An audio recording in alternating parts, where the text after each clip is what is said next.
কিয়ামতের আলামত বা লক্ষণ কি, অর্থাৎ কোন কাজের মাধ্যমে আমরা বুঝতে পারবো যে কিয়ামত অতি সন্নিকটে এসেছে। তো এই ক্ষেত্রে আমরা যদি লক্ষ্য করি কোরআন ও হাদিসের মধ্যে, কিয়ামতের অনেক বড় বড় নিদর্শনের কথা বলা হয়েছে। তার মধ্যে হজরতে ঈসা আলাইহিসসালাতু ওয়াসসালামের আগমন, হজরতে মাহদী আলাইহিসসালাতু ওয়াসসালামের আগমন, দাজ্জালের ফিতনা হবে, দাব্বাতুল আরদের ফিতনার কথা বলা হয়েছে, ইয়াজুজ মাজুজের কথা বলা হয়েছে। এছাড়া আরও অনেক কিছু বড় বড় নিদর্শন রয়েছে। এছাড়া আরও কিছু নিদর্শন এবং কাজ হাদিসের মধ্যে উল্লেখ হয়েছে যে ওই কাজগুলো যখন খুব বেশি সমাজের মধ্যে দেখা যাবে তখনও কিয়ামত ঘনিয়ে আসবে, এটা তার অন্যতম আলামত হয়ে দাঁড়াবে। তো এই ক্ষেত্রে আমরা যদি লক্ষ্য করি তো হাদিসের মধ্যে আমরা দেখতে পাবো মিশকাত শরীফের 5450 নম্বর হাদিসের মধ্যে এসেছে, হজরতে আবু হুরায়রা রাদিয়াল্লাহু তাআলা আনহু থেকে হাদিসটি বর্ণিত। আল্লাহ রাসূল সাল্লাল্লাহু আলাইহি ওয়াসাল্লাম ইরশাদ করেছেন, এই হাদিসটার মধ্যে আল্লাহ রাসূল সাল্লাল্লাহু আলাইহি ওয়াসাল্লাম 14টা আলামতের কথা উল্লেখ করেছেন, সেগুলো আমি ধারাবাহিকভাবে এখানে তুলে ধরছি।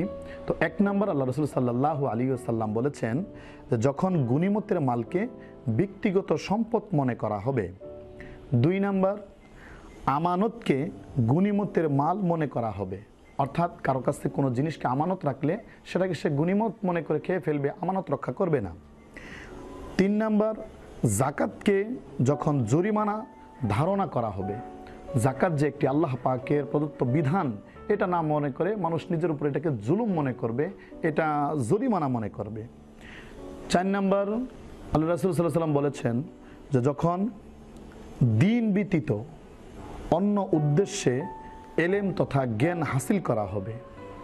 5 নম্বর, পুরুষ তার স্ত্রীর আনুগত্য করবে, স্ত্রীর কথায় উঠা বসা করবে, স্ত্রীর সিদ্ধান্ত নিজের সিদ্ধান্ত হিসেবে মেনে নিবে, যখন এরকম কাজটা সমাজের মধ্যে ব্যাপক আকার ধারণ করবে।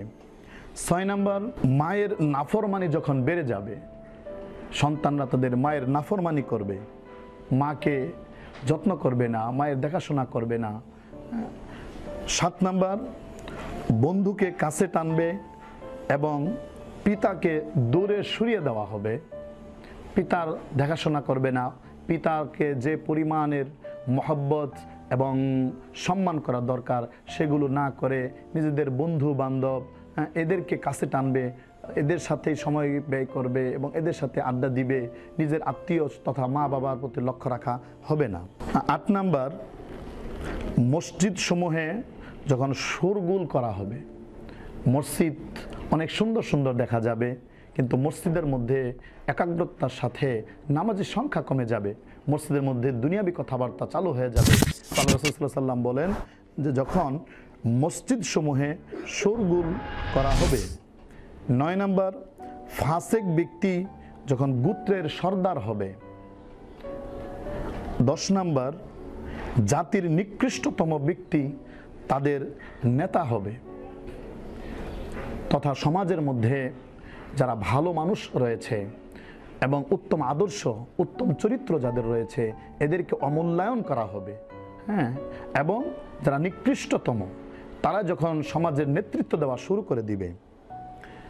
আল্লাহ রাসূল সাল্লাল্লাহু আলাইহি ওয়াসাল্লাম এরপরে বলেন 11 নম্বর, ক্ষতির ভয়ে মানুষকে যখন সম্মান করা হবে, একজন মানুষ আরেকজন মানুষকে অন্তর থেকে সম্মান করবে না, অন্তর থেকে মহব্বত ভালোবাসা এগুলো প্রদর্শন করবে না, ভালোবাসবে সম্মান করবে, এটা তার অনিষ্ট এবং তার ক্ষতি থেকে নিজেকে বাঁচার জন্য। 12 নম্বর, আল্লাহ রাসূল সাল্লাল্লাহু আলাইহি ওয়াসাল্লাম বলেন যখন গায়িকা ও বাদ্যযন্ত্রাদি ব্যাপকভাবে প্রকাশ পাবে, সর্বত্রই নর্তকী এবং গান বাজনা এগুলো ব্যাপক আকারে সমাজের মধ্যে প্রকাশ যখন পাবে। 13 নম্বর, মদ্যপান বেড়ে যাবে, সমাজের প্রতি রন্ধে রন্ধে নেশা মদ এগুলো যখন বেড়ে যাবে।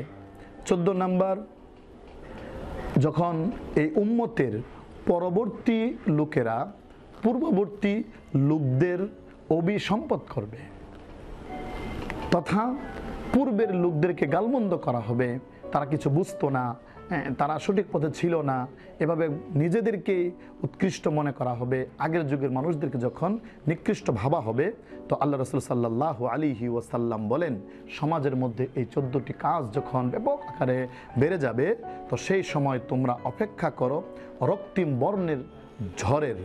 তখন বেশি বেশি ঝড় তুফান হবে, হ্যাঁ, বেশি বেশি ঘন ঘন ভূকম্পের তোমরা অপেক্ষা করো, এবং ভূমিধসের।